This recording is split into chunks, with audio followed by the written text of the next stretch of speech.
அஸ்ஸலாமு அலைக்கும் வரஹ்மத்துல்லாஹி வபரகாத்துஹு. அல்ஹம்துலில்லா. திருக்குரானின் சிறப்புகள் பற்றிய ஹதீஸ்களை நம்ம பார்த்துட்ருக்கோம். இன்றைக்கான ஹதீஸ், சிபாரிசு செய்யும் குர்ஆன். ஹஜ்ரத் அப்துர் ரஹ்மான் இப்னு அவுஃப் ரதியல்லாஹு அன்ஹு அவர்கள் அறிவிக்கிறார்கள், 3 பொருள்கள் கியாமத் நாளில் அர்ஷின் கீழ் இருக்கும். முதலாவது பரிசுத்தமான குர்ஆன். அடியார்களுக்காக அது அல்லாஹ்விடம் வாதாடும்.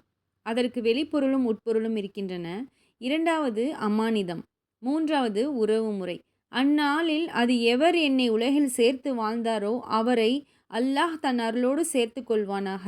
எவர் என்னை துண்டித்து வாழ்ந்தாரோ அவரை அல்லாஹ் தன் அருளை விட்டும் துண்டித்து விடுவானாக என்று சப்தமிட்டு கூறும் என்று நபி ஸல்லல்லாஹு அலைஹி வஸல்லம் அவர்கள் கூறினார்கள். இன்ஷா அல்லாஹ், அல்லாஹ் நம் அனைவரையும் குர்ஆன் பரிந்துரை செய்யும் மக்களாக நம்மளை அல்லாஹ் தஆலா ஆக்கி அருள் புரிவானாக.